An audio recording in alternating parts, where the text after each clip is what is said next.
Hello everyone, ICT virtual classes में आपका बहुत बहुत स्वागत है। तो जैसे कि आप जानते हैं, हम पढ़ रहे थे इलास्टिसिटी यानी कि प्रत्यास्थता, और हम लास्ट में पढ़ चुके थे यूनिट ऑफ ई। अब यहाँ पर ई क्या होता है हम जान चुके थे। तो ई हमारे पास होता है बेसिकली प्रत्यास्था गुणांक, मॉड्यूलस ऑफ इलास्टिसिटी। ये कहाँ से आता है? तो ये आता है हुक्स लॉ के अकॉर्डिंग। तो हुक जी ने अपने नियम में क्या बताया था? हुक जी ने अपने नियम में यही बताया था कि जितनी ज्यादा आप स्ट्रेस लगाएंगे उतना ज्यादा स्ट्रेन आ जाएगा, यानी कि प्रतिबल किसके समानुपाती है? विकृति के समानुपाती होता है। Stress is directly proportional to strain. अब आपने करना क्या है, स्ट्रेस अपॉन स्ट्रेन का रेशियो बना देना है जो कि ई के इक्वल आ जाएगा, और ई के इक्वल आने के बाद मॉड्यूलस ऑफ इलास्टिसिटी यानी कि प्रत्यास्था गुणांक हमारा बन जाएगा ई। ठीक है, देखो जब भी प्रोपोर्शनैलिटी का साइन हटता है, यानी कि जब भी ये साइन हटेगा, प्रोपोर्शनैलिटी का चिन्ह हटेगा, यानी कि समानुपाती का चिन्ह हटेगा, यहाँ पर क्या बन जाएगा? यहाँ पर बनेगा एक कांस्टेंट ई, और यहाँ पर आ जाएगा स्ट्रेन, है ना। तो ई बराबर बन जाएगा stress upon strain, stress upon में स्ट्रेन। ठीक है, ये इस तरीके से बन जाएगा। ये बात आपको ध्यान में रखनी है, बस छोटी छोटी सी चीज है पर ध्यान में रखिएगा। ठीक है, और यहाँ से ई का अगर हम मान निकालेंगे तो ये बन जाएगा स्ट्रेस अपॉन स्ट्रेन, यानी कि ई बराबर हो जाएगा प्रतिबल बटा विकृति। ई को हम कहते हैं मॉड्यूलस ऑफ इलास्टिसिटी, प्रत्यास्था गुणांक ये बेसिकली है। और अगर हम इसकी यूनिट की बात करें तो स्ट्रेस अपॉन स्ट्रेन प्रतिबल बटे क्या हो जाएगा? विकृति। इकाई बनाई जाएगा तो न्यूटन पर मीटर स्क्वायर, और यहाँ पर हम देखेंगे तो ये पास्कल इसकी इकाई बन जाएगी। डायमेंशन देखेंगे तो आपको पता है न्यूटन जो होता है, न्यूटन जो होता है वो होता है mL/T-2 के बराबर, और एरिया जो होता है यानी कि क्षेत्रफल होता है वो होगा हमारा L का स्क्वायर। तो अगर हमें यहाँ पर डायमेंशन बनाने हैं तो बन जाएगा mL/T-2 अपॉन में L का स्क्वायर। L ने L को मार दिया तो mL-1T-2 हमारे यहाँ पर डायमेंशन बन जाएंगे, विमीय सूत्र बन जाएंगे।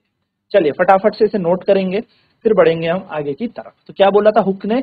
हुक जी ने यही कहा था कि within the elastic limit the stress is directly proportional to the strain, यानी कि प्रत्यास्था सीमा के अंतर्गत जितना ज्यादा आप प्रतिबल लगाएंगे उतना ज्यादा ही विकृति आएगी, यानी कि प्रतिबल समानुपाती होगा आपके विकृति के। चलिए नोट करेंगे फटाफट से।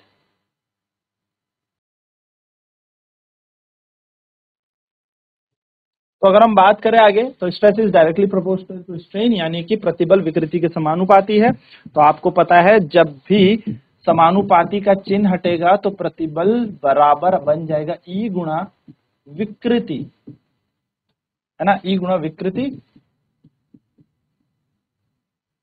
और ई का मान हम यहाँ पे निकाल देंगे प्रतिबल बटा विकृति। चलिए फटाफट से इसको देख लें, प्रतिबल यही रह जाएगा, ये विकृति नीचे।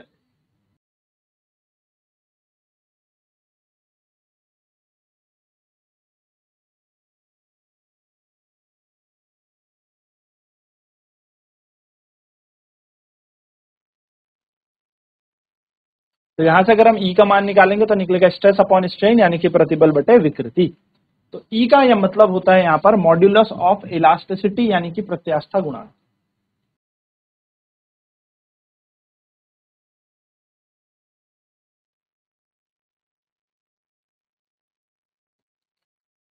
तो अब ई की इकाइयों की बात करें, अगर हम यूनिट ऑफ ई की बात करें तो ई की इकाई क्या होती है? स्ट्रेस अपॉन स्ट्रेन, प्रतिबल बटे विकृति। प्रतिबल यानी कि एक बल होता है, और बल बटा क्षेत्रफल हम इसको कहते हैं, तो न्यूटन पर मीटर स्क्वायर। विकृति की कोई इकाई नहीं होती, स्ट्रेन की कोई यूनिट नहीं होती। हमें पता है न्यूटन पर मीटर स्क्वायर को हम पास्कल भी कहते हैं, और इसकी जगह आ जाएगा mL-1T-2। इसके डायमेंशंस मैंने आपको पीछे बताए थे, तो आप इसको वहीं पे लिखें।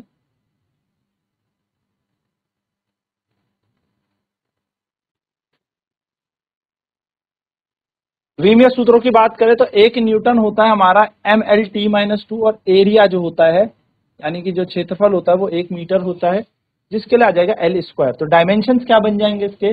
mL/T-2 upon L square. L ने L काट दिया तो हमारे पास डायमेंशन ऑफ E यानी कि प्रत्यास्था गुणांक के जो विमीय सूत्र आ जाएंगे वो आ जाएंगे mL-1T-2।